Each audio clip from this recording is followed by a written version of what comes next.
Seja muito bem-vinda ou muito bem-vindo ao Papo de Camelo, podcast que mergulha nas histórias de quem tem feito a diferença no ecossistema de startups. Eu sou o Luiz Gomes, criador de conteúdo na Camelo, e estou aqui para fazer você refletir sobre temas fundamentais na jornada de criação e desenvolvimento de startups, indo além dessa corrida de unicórnios.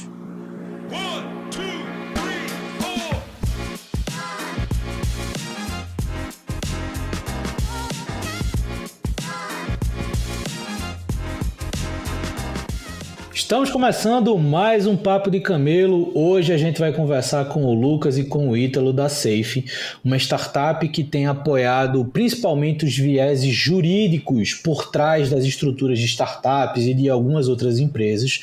A Safe já é uma parceira nossa aqui da Camelo há um tempo.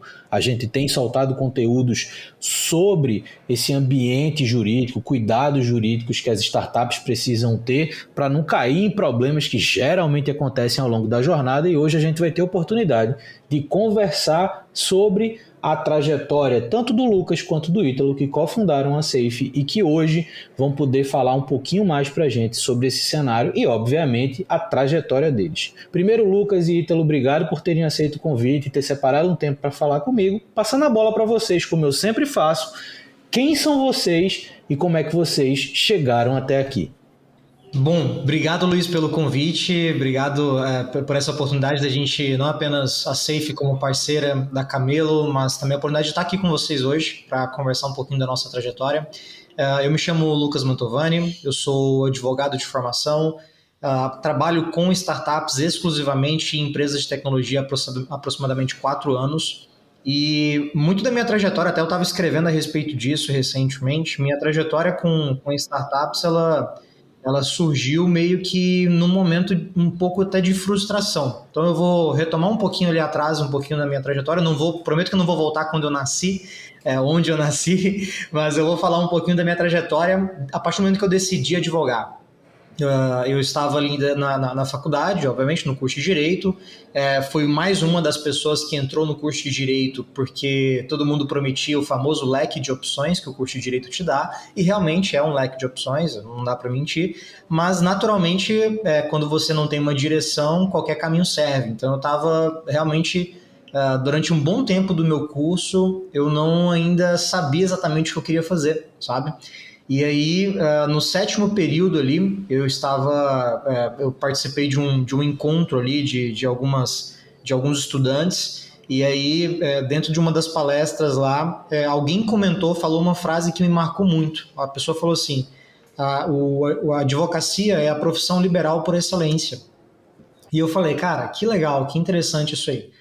E aí, a partir daquele momento eu falei, eu acho que eu quero advogar, eu não me vejo, eu já era concursado, inclusive, eu era concursado de uma prefeitura municipal da cidade onde eu residia, e eu já entendia ali naquele momento que eu não queria aquilo para mim, aquele ritmo de servidorismo público, aquele ritmo de ficar atrás de um balcão prestando serviço, não que não seja louvável o trabalho que os servidores fazem, mas para mim não funcionava, não era o meu perfil.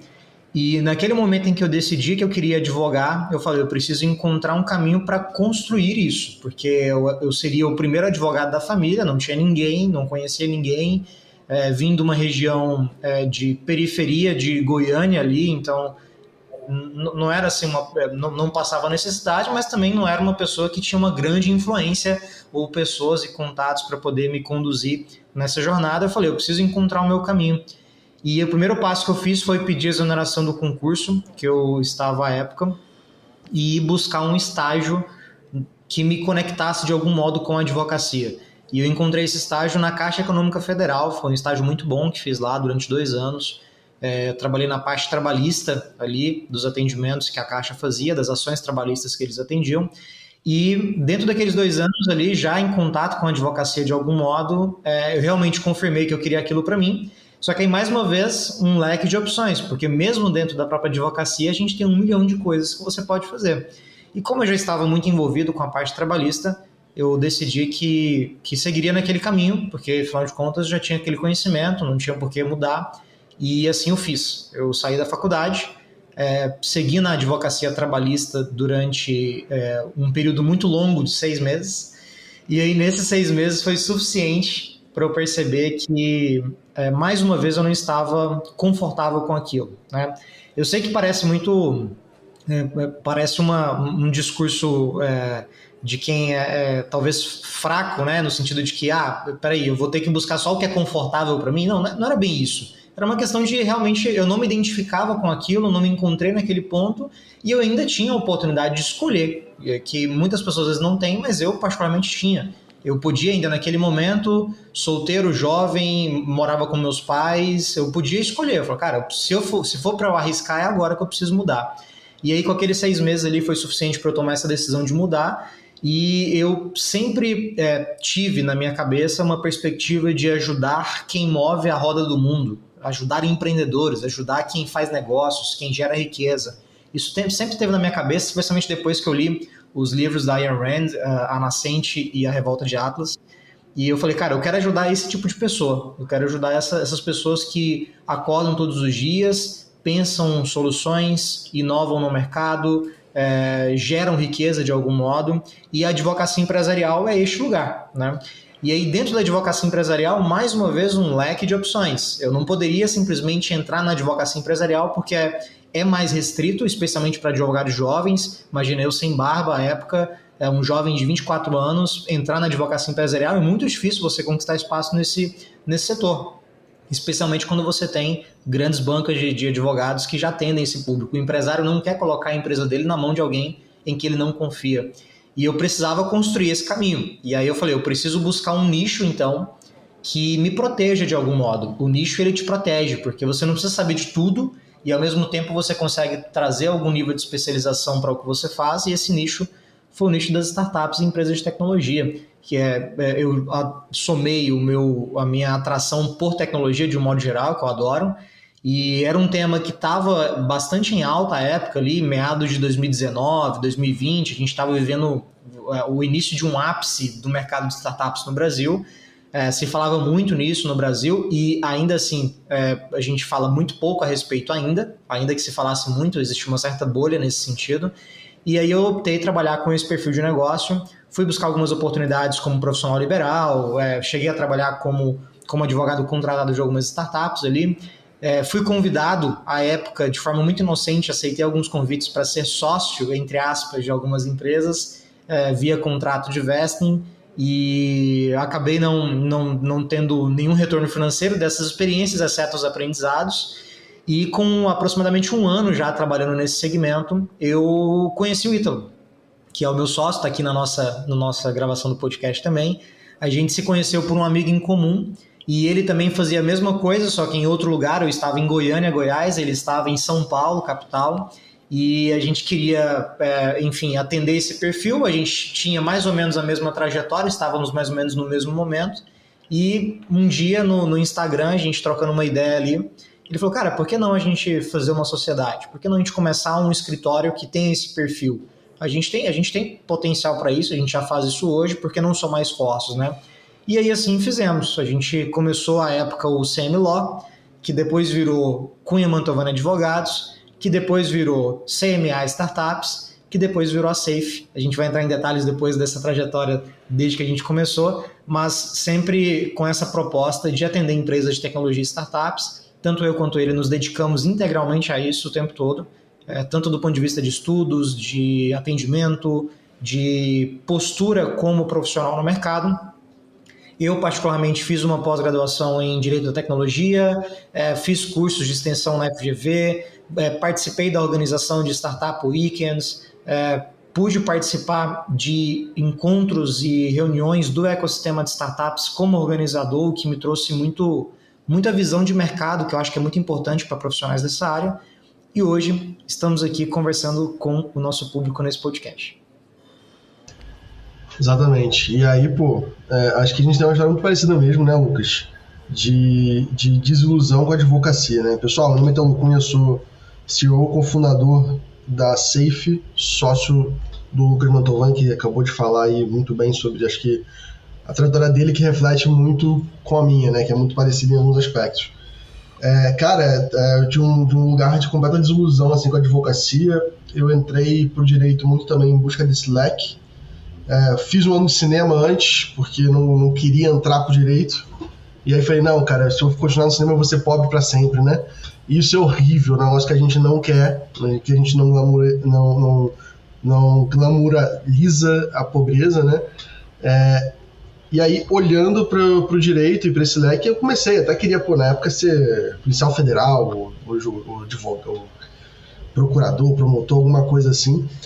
E aí comecei a estudar e percebi que não era isso que eu me apaixonava, que eu queria mesmo era poder estar atuando no mercado privado.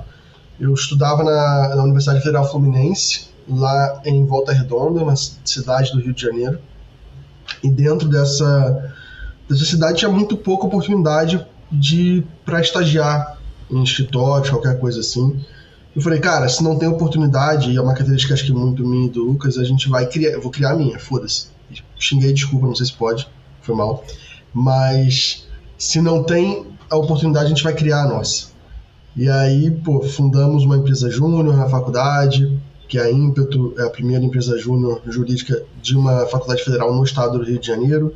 Hoje está enorme aí, deve estar na 30ª turma de trainees. É muito legal até acompanhar eles bem de longe. Cara, fui buscar oportunidade e eu, aplicando para trainee na faculdade, né, ninguém queria me contratar, cara. Assim, basicamente, essa é a desilusão que levou muito para empreender. Porque eu falei, cara, eu não consigo aqui um emprego numa área que eu gosto, que é empresarial no geral, mercado financeiro. Eu não tenho muita oportunidade aqui em volta. O que eu vou fazer? Aí, acabei conseguindo uma oportunidade aqui na Prefeitura de São Paulo. Vim aqui, toquei um projeto de privatização de imóveis de herança vacante aqui. Saí, fui head jurídico de uma startup e saí dessa startup para fazer uma pós fora, lá em Washington, na Georgia University. Eu estava atuando em São Paulo e assim que eu cheguei em Washington, eu fiz a call com o Lucas pra gente sedimentar e mandei a mensagem. Eu lembro onde eu estava no hall do hotel que a gente ficou hospedado para fazer a pós e mandei a mensagem pro Lucas no Instagram. E se a gente não fizer uma sociedade com um negócio desse, né? Deve ter até o print, talvez, em algum lugar aí a gente tem esse print. E aí começou, cara. E o que fez e faz a nossa sociedade dar certo, e depois que a gente vender a Safe, provavelmente a gente vai continuar empreendendo junto, os mesmos valores, porque nós somos pessoas fundamentalmente diferentes, mas os valores são muito parecidos. O Lucas acordava 6 da manhã para trabalhar comigo, eu estava em outro horário, acordava ainda mais cedo, mas acordava super cedo para a gente poder fazer reunião, corríamos atrás, fechávamos clientes. É muito trabalho, muito foco em entregar solução para quem topa estar com a gente, para quem entra pro bando, né? E aí, com isso, a gente vem crescendo, cara. Em 3 anos, a gente, com esse compromisso em qualidade, compromisso em ser gente grande, porque ainda nós somos muito jovens, né? Eu tenho 30 com alma de 25, o Lucas tem 28 com alma de 42. Mas a gente é muito jovem no mercado. Estamos só há 4 anos aí atuando com essa área específica na Safe, né? Eu tenho um pouquinho antes e ele também, fora da Safe, mas na Safe são 4 anos.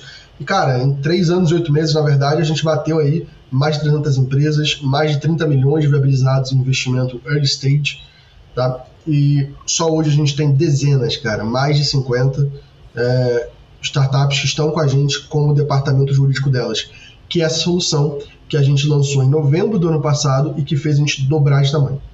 Então a gente começa o ano com 5 colaboradores na Safe, eu, o Lucas, na verdade, né, e mais 3, né? E a gente tá batendo agora, indo para 13 pessoas. Por quê? Trabalho, honestidade, foco em qualidade, foco em valorizar o cliente em primeiro lugar, e principalmente fazendo diferente num mercado que ainda é um pouco assolado pelo tradicionalismo, que é uma coisa que eu e ele não gostamos nesse mercado. A gente vê que para você ajudar uma startup, você tem que ter visão de escala, tem que ter visão de empresa, você tem que saber as dores que o cliente vai passar, como gerir os riscos, como se preparar para quando esses riscos darem errado, que isso vai acontecer.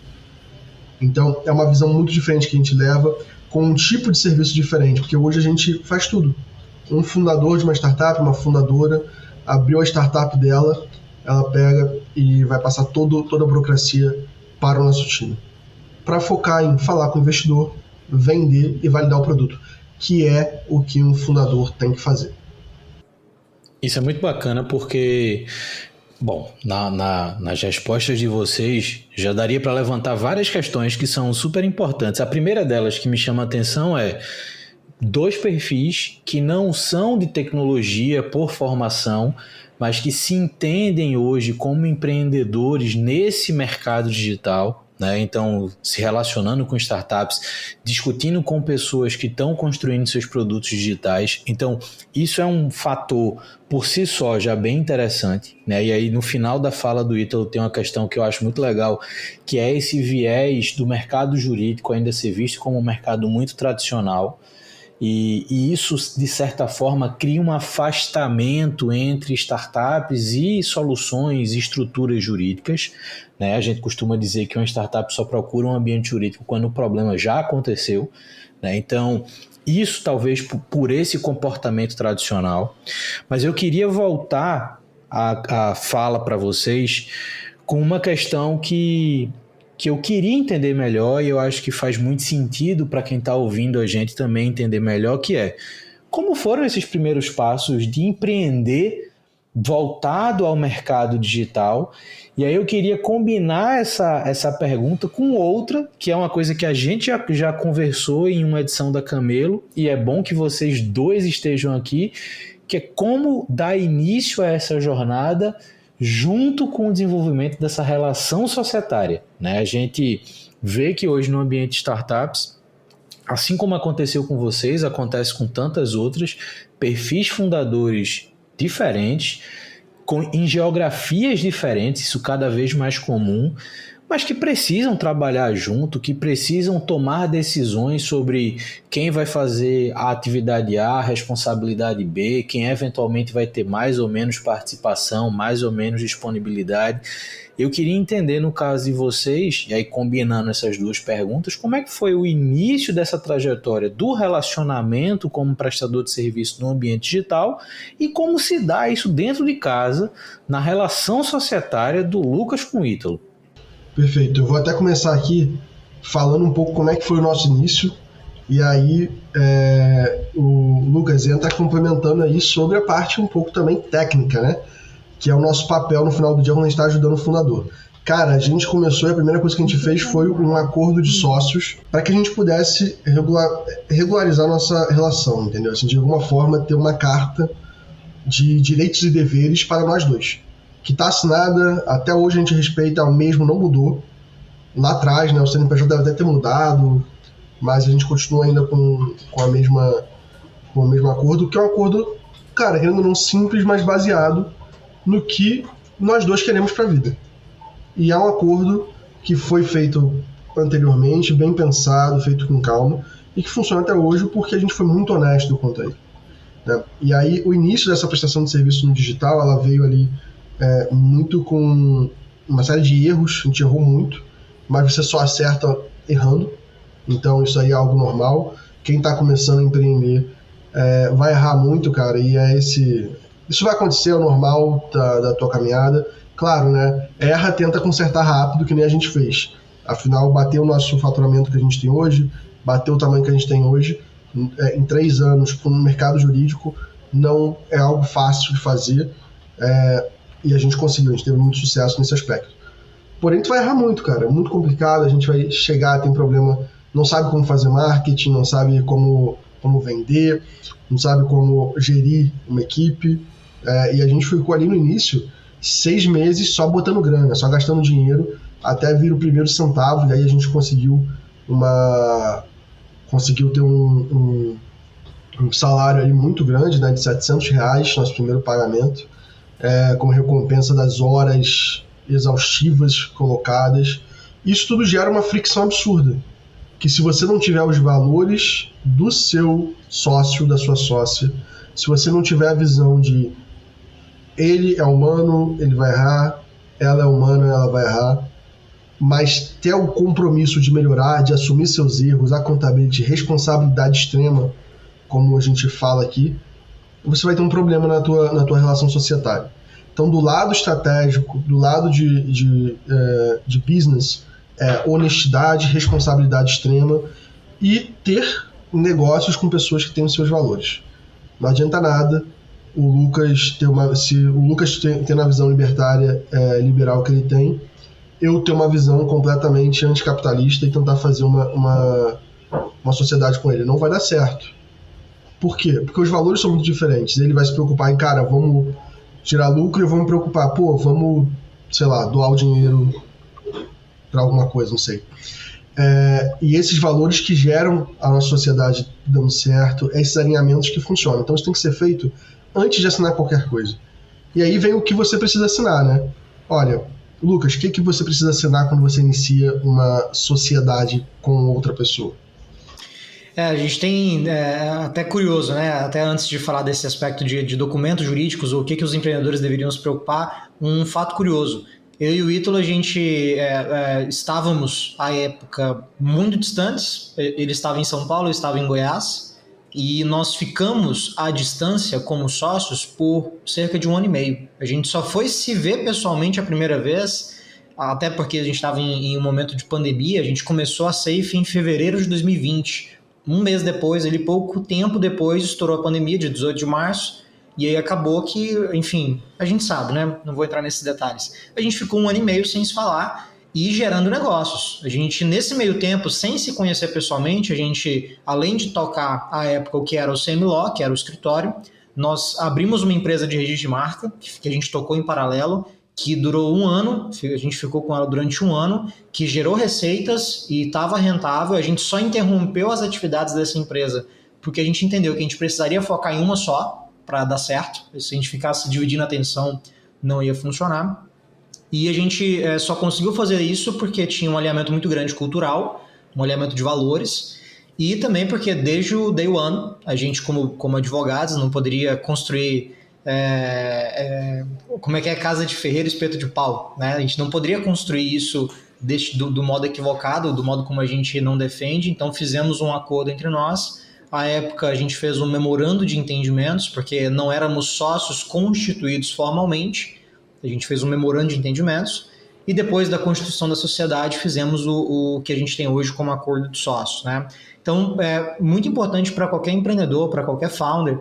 Se você efetivamente tem sócios, se você tem pessoas que você chamou, né, que você convidou, ou se você foi convidado para participar de um empreendimento em comum, é importante entender que, a despeito de você não ter nada escrito, a despeito de você não ter sequer CNPJ, você já tem uma sociedade. A sociedade ela existe. Inclusive, existe a previsão dessa sociedade no Código Civil. A nossa legislação prevê a sociedade em comum, que é esse tipo de sociedade, que não tem personalidade jurídica, mas ela é uma sociedade.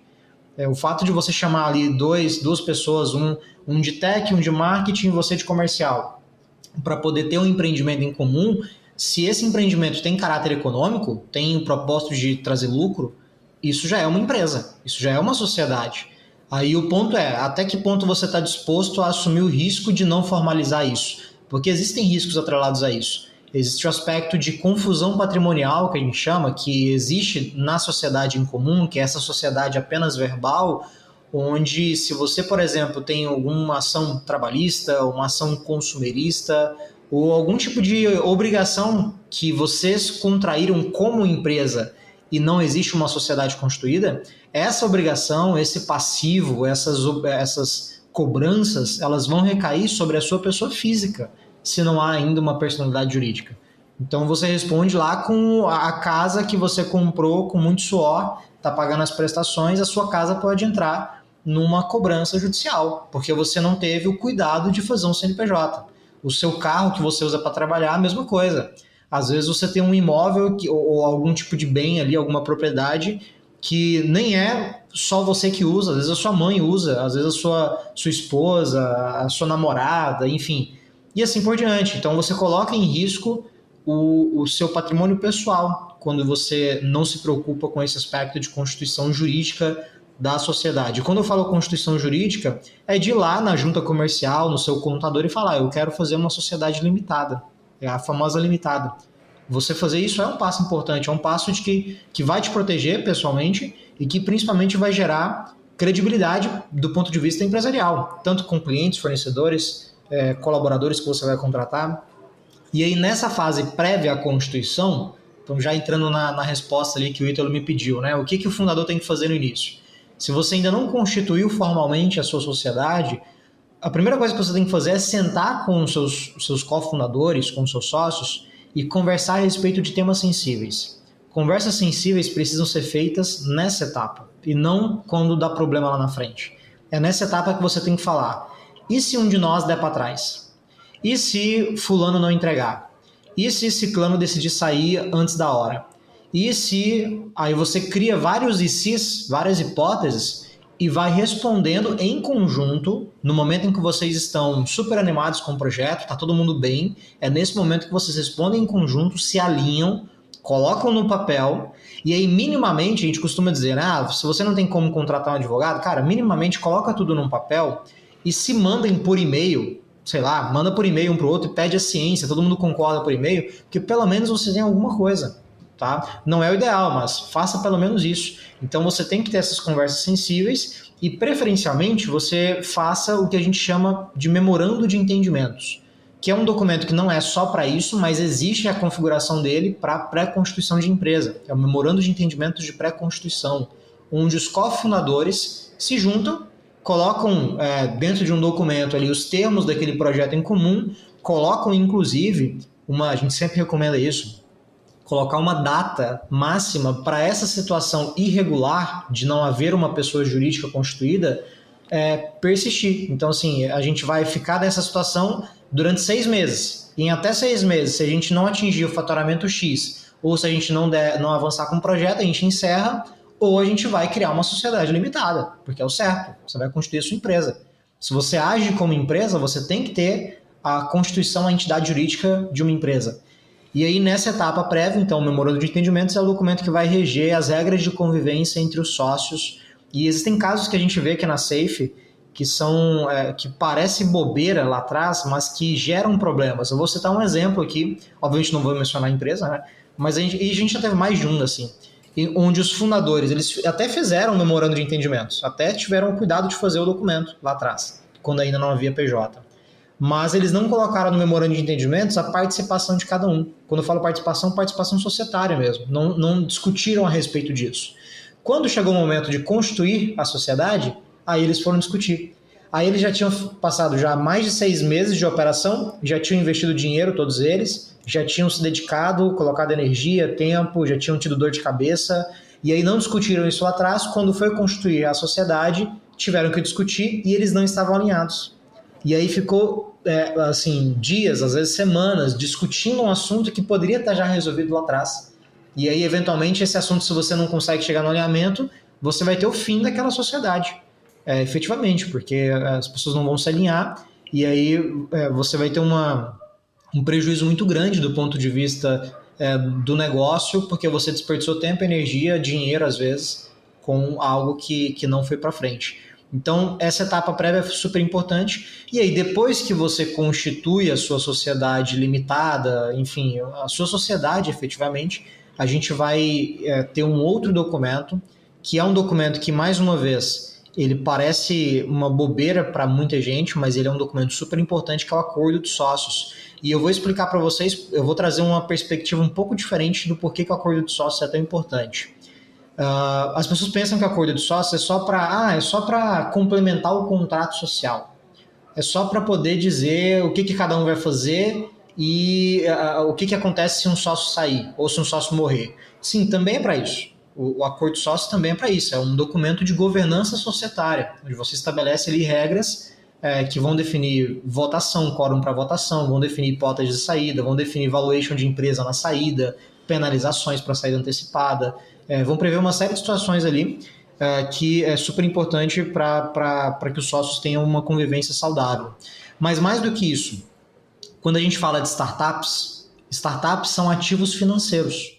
Elas não são empresas como um supermercado, como uma indústria, como qualquer outro tipo de perfil mais tradicional. Startups são empresas que elas, por natureza, elas têm perfil de ativo financeiro para os sócios fundadores e para os investidores que ao longo da jornada colocam dinheiro na empresa. A expectativa que os fundadores de uma startup têm que ter, via de regra, é no exit, é na saída, lá na frente. É em fazer um M&A, é em fazer um IPO, é em fazer um CVC, algum tipo de operação dessa natureza, onde você possa efetivamente colocar dinheiro no bolso e sair da operação ao longo do tempo. Alguns vão ficar ainda, depois do M&A é natural que os sócios continuem ainda na operação durante alguns anos, mas via de regra, o propósito de uma startup é ser vendida. Esse é o propósito. E como ativo financeiro, qual que é a métrica que você vai avaliar para identificar se esse ativo está se valorizando ou não? É o que a gente chama de equity. Mas o equity, do ponto de vista técnico, é participação societária. Ou seja, discutir aspectos de participação societária, aspectos relacionados à parte societária lá no início, vai impactar diretamente no quanto o seu ativo financeiro, a sua empresa, vai se valorizar ao longo do tempo. Uma decisão errada que você toma lá atrás, num acordo de sócios, vai impactar se lá na frente você vende a sua empresa por 10 milhões ou por 1 milhão. E é literalmente isso. E o quanto você coloca dinheiro no seu bolso. Então é no acordo de sócios que começa a preocupação com a valorização do seu ativo financeiro. Então, muito mais do que estabelecer regras de governança, quórum para votação, pense no acordo de sócios como uma ferramenta de segurança jurídica para a valorização do seu ativo financeiro, que é a sua empresa. Isso é fundamental, essa visão de longo prazo, essa visão de futuro tem que estar na cabeça dos fundadores. E do ponto de vista, para caso tenha algum profissional, algum advogado que esteja nos ouvindo e esteja trabalhando com isso, caso não tenha essa perspectiva, pensem sempre assim. Pensem que ao atender uma startup, você está atendendo um ativo financeiro. E a visão não pode ser uma visão de momento. Você não faz o acordo de sócios apenas para tomada de decisão naquele momento ou naquela circunstância. Você pensa para 5, 10 anos à frente. E como aquilo que você está ajustando ali dentro vai impactar aquelas operações lá na frente. Eu vou trazer um exemplo que eu vi recentemente, um exemplo inclusive fazendo menção aqui que o Felipe Barreto Veiga deu num podcast, um advogado super conceituado nesse cenário, especialmente para M&As, e ele deu um exemplo que realmente ele traz muito da prática de como cláusulas de um acordo de sócios podem impactar o futuro de uma empresa. Olha esse exemplo. Imagina que uma empresa estava sendo comprada, adquirida por um banco espanhol. Tá? Era uma fintech brasileira, estava sendo adquirida por um banco espanhol. E esse banco espanhol estava fazendo uma série de aquisições no Brasil. Ele estava comprando mais de uma empresa. Ele estava fazendo alguns processos de M&A aqui. E essa empresa, ela, assim como outras, estava no processo de negociação. O M&A ele tem um processo mais burocrático, do diligence, levantamento de informações, negociações, etc. E uma das empresas que estavam ali negociando com aquele banco espanhol não conseguiu ser vendida, não conseguiu concluir a operação, porque um dos sócios minoritários, um sócio super pequeno ali, tinha pouco menos de 1%, era um sócio que entrou via vesting na companhia, eles utilizaram um contrato de vesting com ele lá no início, e esse sócio ele decidiu não assinar. Ele decidiu não concordar com a venda, com a operação de M&A. E aí, nessa situação, toda a operação de M&A foi inviabilizada porque aquele contrato de vesting não previa uma cláusula, que é a cláusula de drag along, que a gente fala bastante. Até recentemente escrevi um artigo sobre isso no meu perfil do LinkedIn, falando como a drag along pode arruinar uma operação de M&A de uma startup. Uma simples cláusula, para uma pessoa só, um sócio minoritário. Todo mundo queria vender, todo mundo estava de acordo, uma operação linda, muita grana, todo mundo com liquidez no bolso, mas uma pessoa falou, cara, não acho justo, não compensa para mim, não fez. E aí você teve todo um problema. Óbvio que dá para você contornar isso, mas, cara, a dor de cabeça que você gera numa situação como essa, o atrito que você vai gerar, inclusive em relação ao próprio comprador, que vai olhar para aquilo e falar, mas peraí, cara, eu vou comprar uma empresa que os caras não estão nem alinhados em relação à venda, e aí você gera uma dor de cabeça que você poderia ter evitado lá no seu acordo de sócio, lá no início da sua operação. Tem uma coisa muito bacana do que vocês falaram, que eu acho que compila muito esse entendimento inicial para a nossa conversa, que é toda startup, independente do mercado, independente do foco, geralmente é constituída por pessoas que têm perfis diferentes, mas que, dado tudo isso que vocês falaram, é importante que se desenvolva um objetivo comum. Então, o negócio, aí eu vou puxar muito do que o Lucas falou agora, visto como um ativo financeiro se não há um objetivo comum entre as figuras que estão fundando aquela startup, por mais diverso que sejam os perfis, ou por mais homogêneo que sejam esses perfis, sem esse objetivo comum, problemas que no começo podem parecer simples, podem parecer... E depois a gente vê ou fala sobre isso, podem se tornar questões difíceis de converter, né? Difíceis de se resolver quando você já tem uma responsabilidade maior, quando você já está de fato lançado no mercado, quando você já tem clientes, quando a complexidade dos problemas está maior, né? Então eu acho que essa visão de vocês, óbvio, vocês têm um viés técnico-jurídico para precaver problemas na Safe, mas muito do que vocês falaram aqui são questões que a gente costuma trazer para empreendedoras e empreendedores que estão começando a jornada, preocupações que não podem ser deixadas para depois, por mais que a gente saiba, e vocês mais do que eu, que alguns aspectos jurídicos, o conhecimento sobre isso esteja muito distante da realidade de quem está empreendendo, né? Então são termos, são preocupações, são cuidados, são documentos que muitas vezes não são conhecidos por quem está fundando uma startup, mas que, se você entender que a sua startup ela é feita como um ativo financeiro, como o Lucas colocou agora, entender que uma base de aprendizado jurídico, uma base de conhecimento de termos, de documentos, de acordos que você precisa colocar na mesa desde o dia 1 e considerando o dia 1 o dia da fundação e não o dia que você lançou o seu MVP no mercado, eu acho que isso vai de fato diminuir muitos problemas no futuro de relacionamento, de crescimento, de captação de investimento. E eu queria voltar para vocês, eu acho que a gente conseguiu falar bem desse momento inicial, mas a gente vê hoje no mercado muita startup que lida com dados sensíveis de clientes, né? E aí principalmente mercado financeiro, né? O movimento de fintechs evoluiu no viés digital muito rápido, o que cria um arcabouço de serviços e variedade de serviços ainda maior. A gente vê hoje muita gente incorporando tecnologias de inteligência artificial dentro dos produtos, ainda sem entender direito como é que essas coisas de fato se relacionam com os dados gerados nas plataformas.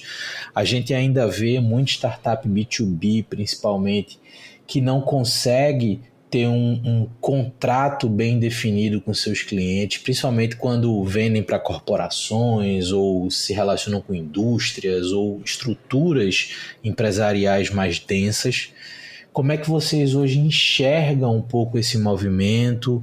Como é que vocês enxergam, através não só do aspecto jurídico, mas desse relacionamento que vocês vão desenvolvendo com as startups, esse momento de estou no mercado, tenho um produto, estou começando a capturar clientes, que tipo de preocupação eu preciso ter, que tipo de cuidado eu preciso ter para que isso também não volte como uma problemática que inclusive coloque o negócio em si em risco. Então, na vivência de vocês, como é que vocês enxergam esse momento? Estou no mercado, o que é que eu preciso fazer? Cara, assim, até antes de entrar nesse ponto, pessoal, não tem desculpa para começar uma sociedade e falar que você não conhece ou não está alinhado com o teu sócio. Na Safe a gente tem talvez centenas de artigos falando sobre esses temas, tá? Lá no nosso blog. Temos artigos com tutoriais ponto a ponto que você vai responder num Excel que você precisa. Você tem as perguntas prontas do que você deve fazer para o teu sócio. Então não tem desculpa para começar sem estar alinhado. Né? Tem tudo lá e é de graça. Entra lá, lê o artigo, baixa gratuitamente. No máximo você vai deixar o seu e-mail para a gente poder conversar com você depois.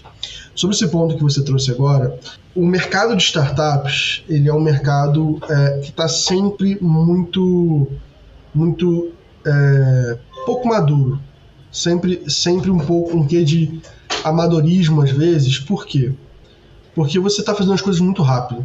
E quando você faz as coisas muito rápido, às vezes você sente que não tem como se preocupar com risco, não tem como se preocupar com fazer as coisas como devem ser feitas para que o trabalho que você está fazendo no futuro possa ser vendido.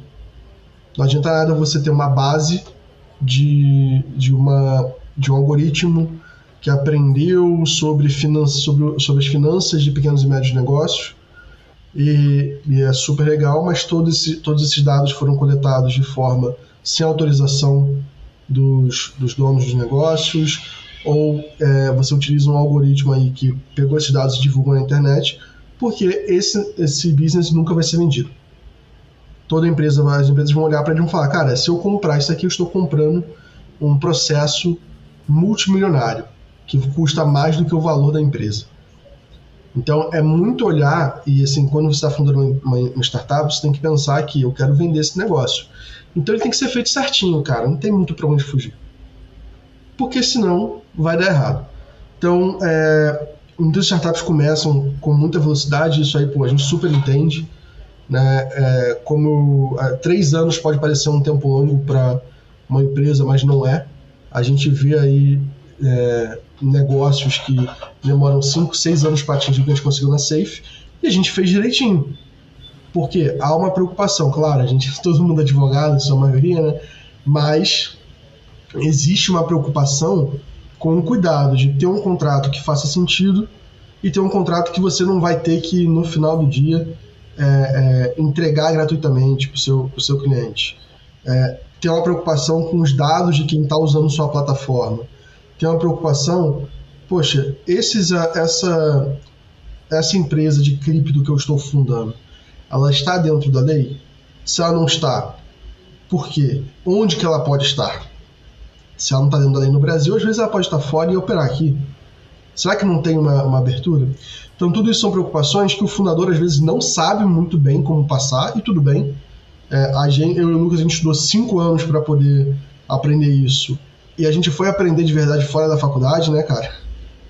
O conhecimento do que a gente usa no dia a dia não veio da faculdade e das pós-graduações, por melhor que elas sejam, e são ótimas. Mas é uma preocupação que o fundador tem que ter para poder fazer essa venda, não ter o trabalho dele em vão. E são coisas básicas. Olha, eu estou dentro da lei? Sim ou não? Se não, como é que eu posso estar? No Brasil é impossível? Se é impossível, onde é que é possível? Esses dados que eu estou pegando estão dentro do que eu pedi? Eu estou fazendo um relacionamento adequado? Estou sendo honesto com o meu cliente? O meu consumidor está no centro? E aquilo. Eu olho muito para a Amazon, né, para o Bezos, com todos, independente aí das críticas que tem a ele construiu a maior empresa do mundo, fora a Apple, né? E ele tinha uma preocupação de ter o consumidor sempre no centro. Só que se você não segue as leis de direito do consumidor no Brasil, o seu consumidor não está no centro. Porque para ele estar no centro, você tem que estar dentro da lei. Até para prevenir perdas para ele e para você. Né? Então, é muito uma visão de, cara, a gente tem que deixar de ser amador, olhar para o profissionalismo. É claro, então eu não estou faturando 1 centavo. Eu preciso ficar tão preocupado com isso? Olha, tem que estar preocupado para você poder vender no futuro, tá? Se você está 100% sem captar investimento, 100% bootstrap, faça o que você pode. Vá até onde você pode. Entendeu? E só faça aquilo que você tem garantia de que tá correto. Para você também não matar o teu negócio no início. É aquilo, tá trazendo alguém para trabalhar com você como PJ, trate como PJ. Né? Não trate como uma pessoa jurídica mesmo. Então você não pode cobrar hora, você não pode cobrar diversas coisas dessa pessoa, e tudo bem, dá para fazer uma grande empresa assim. Só que você tem que seguir aquilo que está dentro das tuas possibilidades, não dar um passo maior do que a perna. Se eu for complementar alguma coisa nisso aí, naturalmente as startups, elas têm, apesar de ser um perfil diferente de negócio, elas têm algumas características em comum com outras empresas. Então, você vai precisar ter um contador, você vai precisar ter um advogado, você vai precisar ter um CNPJ, você vai precisar emitir nota fiscal, você vai precisar atender clientes, contratar pessoas. Algumas pessoas que você vai contratar vão precisar ser empregados, seletistas, via CLT, carteira assinada. outros você pode trazer como PJ, você vai precisar ter uma estrutura hierárquica, você vai ter fornecedores, parceiros, stakeholders. No caso das startups, você tem investidores também, que é um perfil, algo que empresas tradicionais não têm. Mas em todas as esferas, eu costumo fazer essa analogia.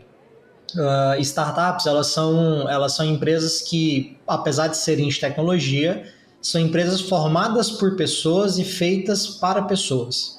E o que eu quero dizer com isso? Se você for pensar dentro na estrutura jurídica de uma startup, você pode dividir no modo como ela se relaciona com pessoas. Então, vou dar um exemplo. Qual que é a primeira coisa que os sócios deveriam se preocupar? Em cuidar do relacionamento entre sócios. Esse é o primeiro relacionamento. O relacionamento entre sócios é a primeira coisa que você tem que cuidar. Segunda coisa que eu acho que pode entrar em vista também, afinal de contas, a startup tem que vender, tem que ter cliente, é o relacionamento entre empresa e clientes. É um outro tipo de relacionamento, que também tem que ser cuidado. O que entra aí? Bons contratos com os clientes, proteção de dados pessoais, né, que é se você for trabalhar com B2C principalmente, né, NDA, eventualmente você pode utilizar, termos e condições de uso da sua plataforma, do seu site. Tudo isso, esse aspecto, esse relacionamento entre cliente e empresa é um relacionamento consumerista, de consumidor, que tem que ter bons contratos, tem que ter um arranjo jurídico para proteger e preservar a sua empresa nessa situação também, além de, na minha opinião, ser uma forma de você respeitar o seu cliente. Fazer contratos com o cliente, fazer um bom termo de uso, não é só para você se proteger. Para de pensar em você, o foco é no seu cliente. Por que fazer um contrato? É por ele. É para ele entender que você tem uma preocupação com ele, você respeita o tempo e o dinheiro dele. Então isso já é um ponto importante. Terceiro tipo de relacionamento que você tem que cuidar é o relacionamento com as pessoas do seu time, as pessoas que você contrata. Então, se você vai trazer um PJ, trate como PJ, como o Ítalo comentou. Não adianta só fazer no contrato, colocar lá o MEI da pessoa e achar que está tudo bem. Você tem que tratá-lo como um PJ, não pode haver algum tipo de subordinação, que é uma característica típica de um vínculo de emprego, né? Se você vai buscar ali algum nível de pessoalização para aquele contrato, ou seja, você contrata PJ, mas você quer que aquela pessoa específica preste o serviço. A gente chama isso de pessoalização do contrato, que é uma das características de um vínculo de emprego. Então não adianta colocar PJ se é só aquela pessoa que pode prestar o serviço. Você proíbe a subcontratação. Isso não acontece. Então se você não quer que ela subcontrate ninguém, que seja só ela, contrata como CLT. Tá? Se for CLT, obviamente, assine a carteira, faça o recolhimento dos encargos, FGTS, INSS, enfim, dê as férias, registre a jornada de trabalho, tudo isso é fundamental. E, obviamente, se você vai usar mecanismos de atração e retenção de talentos, como vesting, partnership, stock options, se você vai trazer essas pessoas como sócios ou busca algum meio para recompensá-las de algum modo em ações da empresa, faça isso do modo correto. Não dá para você sair utilizando o vesting com todo mundo para substituir remuneração. Até um alerta aqui, a gente vê bastante isso. As empresas no Brasil o brasileiro tem essa mania de deturpar tudo, né? Acabaram utilizando o vesting como um mecanismo para substituição de salário, substituição de remuneração. Então, eu quero te trazer para o meu time, mas eu não consigo te pagar o salário que você deveria ganhar no mercado. Então, vamos fazer o seguinte, eu te pago a metade desse salário e a outra metade eu te dou em vesting.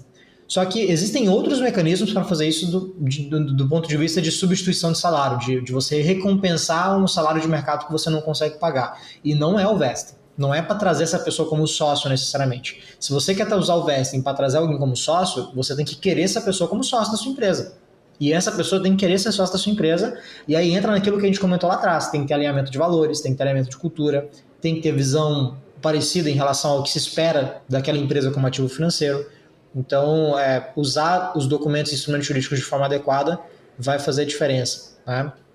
E, por fim, a gente tem relacionamento da empresa com os stakeholders de um modo geral, fornecedores, investidores, conselheiros, advisors, que tem que ter contrato também, tá? Não entra nessa história de, eu vou dar 1% para o meu advisor aqui, ele combinou, tá tudo certo, a gente ajustou e não faz um contrato, não define regras, não define entregas, não define o modo como aquela aquisição de ações vai se dar, e aí você pode se enrolar lá na frente. Então, a empresa, ela se relaciona o tempo todo com pessoas, seja entre sócios, com time, com clientes, com stakeholders.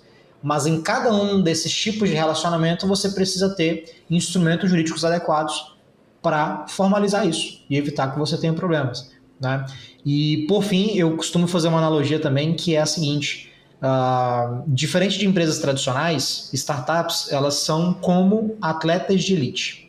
Vou dar um exemplo aqui prático. Eu posso treinar todos os dias, ir para academia, eu posso fazer uma dieta que eu mesmo montei, comer mais, comer menos, comer comida saudável. Eu posso até atingir alguns resultados assim, tá? Fazendo tudo por conta própria e fazendo um treino, estudando alguma coisa ali, outra aqui, fazendo. Mas se eu um dia decidisse que eu quero competir, que eu quero ir para umas Olimpíadas, eu não consigo fazer isso sozinho. Eu preciso buscar um nutricionista, preferencialmente um nutricionista com foco em atletas. Não é só um nutricionista qualquer, é um nutricionista com foco em atletas. Se eu vou fazer uma competição, eu preciso buscar um personal trainer. Eu preciso buscar um médico que vai me acompanhar. Eu preciso buscar profissionais que vão me auxiliar a alcançar o objetivo. Startups são como atletas de elite. Por quê? Porque startups crescem muito rápido. Startups têm escala, startups mudam bastante, startups têm alterações societárias o tempo todo, startups são feitas para serem vendidas, então o ritmo de uma startup não é o ritmo de uma empresa que vai perdurar ao longo do tempo e os donos vão deixar para os herdeiros e aquilo vai virar um patrimônio da família. Não é assim. Startup é uma empresa que foi feita para ser vendida, ela tem período curto, do ponto de vista geral, ela foi feita para você ter ali 10, 15 anos de vida como sócio daquela empresa, e depois você vender ela para que ela se integre a uma estrutura muito maior que ela. A tendência é essa. Então, é muito importante que os fundadores tenham essa visão na hora de procurar profissionais para ajudá-los nesse processo. Se você quer que a sua startup ganhe uma competição, que é a disputa acirrada, o mercado competitivo que a gente tem hoje no cenário de tecnologia, é importante que você tenha o acompanhamento correto, ou não vou dizer que é impossível, tá? É possível você fazer tudo isso sozinho, mas é muito difícil você alcançar qualquer resultado efetivo e ter uma empresa longeva sem você cuidar desses aspectos e buscar pessoas certas para estarem ao seu lado. É muito bacana ver vocês falando sobre isso, porque quando eu lancei minha primeira startup em 2013, praticamente não se falava, não se tinha discussões sobre aspectos jurídicos tão acessíveis como a gente tem hoje. Na época, você tinha os escritórios de advocacia, óbvio, mas os próprios escritórios não sabiam lidar com as startups. Tratavam as startups como um cliente empresarial regular. E a gente sabe que o dia a dia não é assim.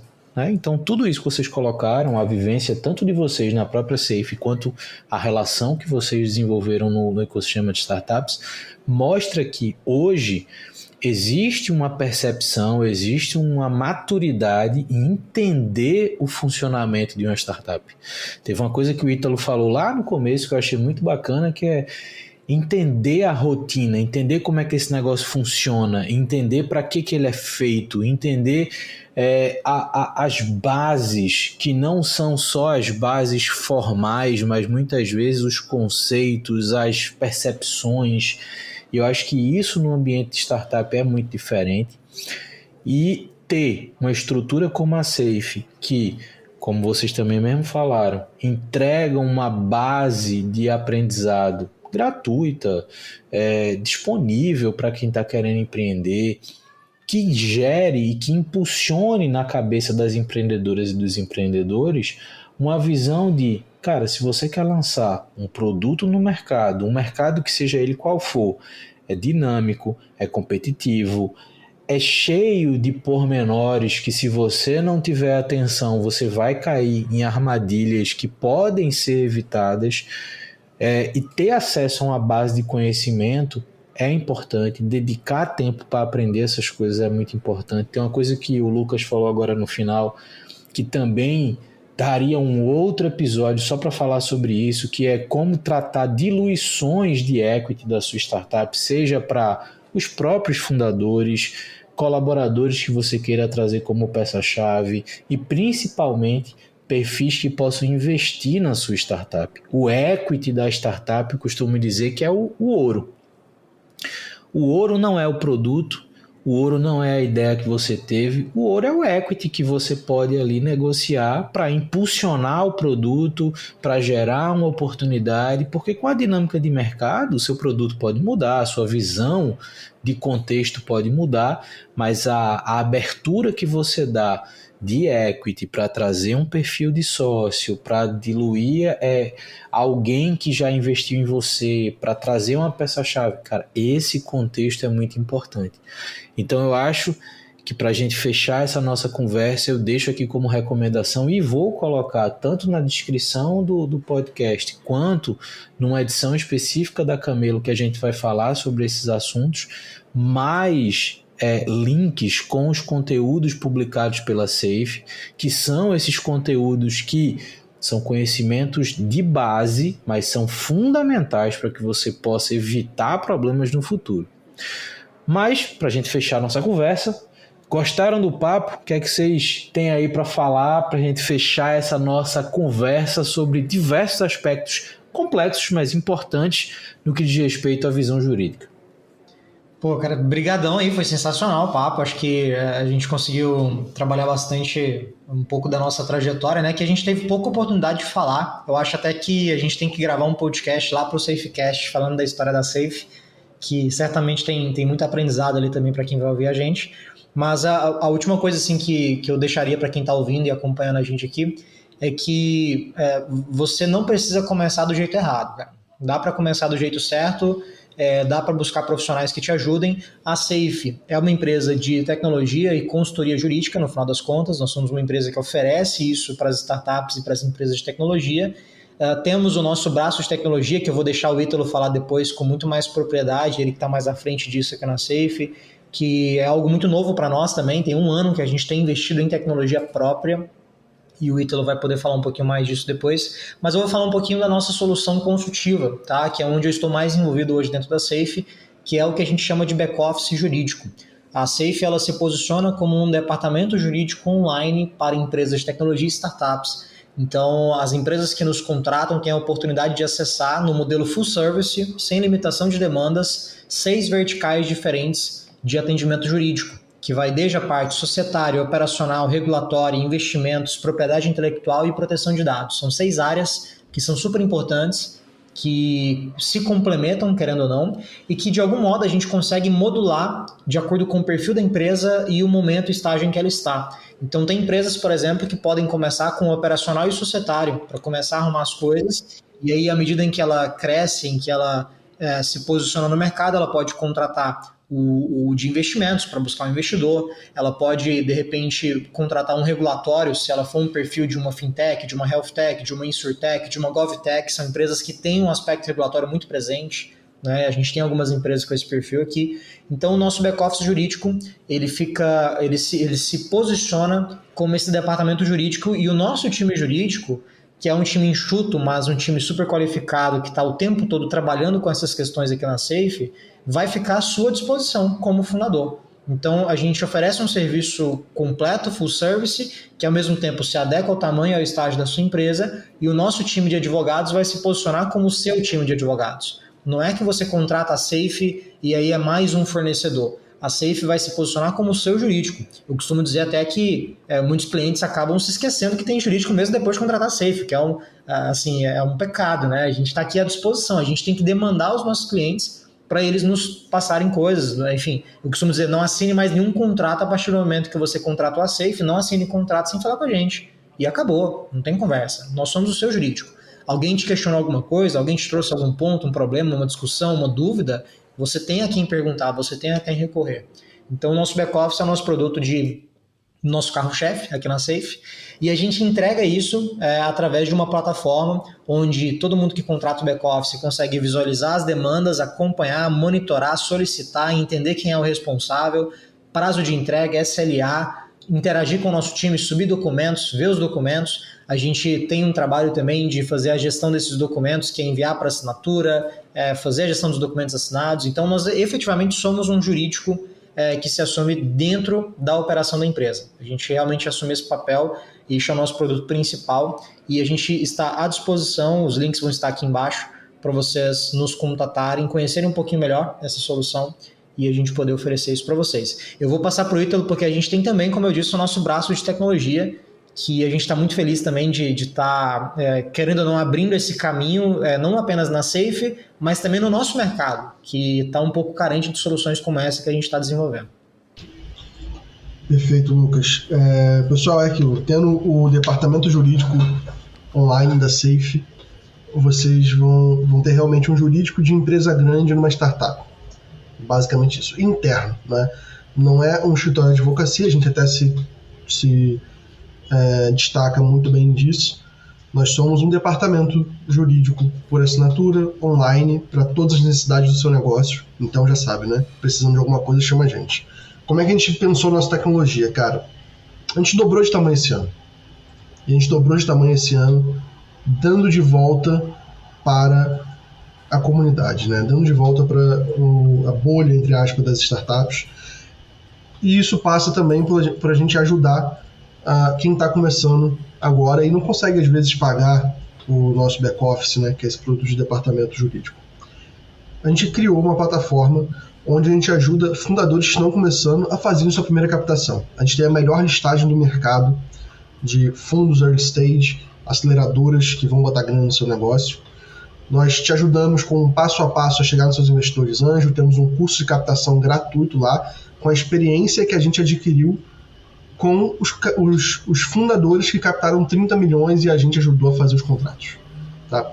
Nessa plataforma já tem mais 400 empresas dentro dela, já foram captados mais de 600 mil reais via essa plataforma. A Safe não recebe um centavo disso, porque é feito para ajudar quem está começando mesmo. Tá? E além disso, claro, lá dentro a gente tem nosso gestor de cap table. Captou investimento, precisa gerir esse relacionamento com o teu investidor. Temos nosso gestor de cap table lá. A partir de R$100 por mês você consegue fazer a gestão do teu cap table sem problema nenhum. Então, a partir do mês que vem, tu vai poder dar vesting. Você já pode dar participação lá por dentro, mas você vai ter essa visão de vesting também, um passo a passo, muito mais acompanhado, os documentos todos lá. Então, a gente está bem animado para crescer ainda mais esse braço de tecnologia que completa a visão da Safe, que é ajudar startups, empresas de tecnologia a crescerem e fazer o Brasil, né, a avançar aí sem ser tanta dor de cabeça, né? Não tem mais desculpa, pessoal, para começar errado. A Safe já existe, vocês têm que começar certo. Cresceu, temos como continuar certo com vocês.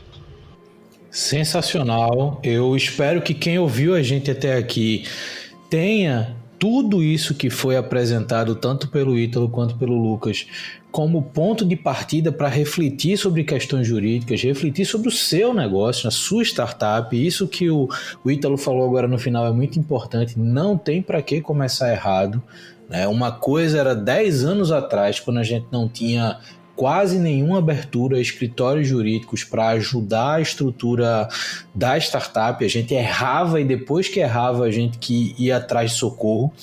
Hoje, com estruturas como a Safe, com pessoas que estão compartilhando conteúdo como o Lucas e como o Ítalo e como tantas outras pessoas que contribuem com esse ecossistema e com esse aprendizado, não tem como começar errado.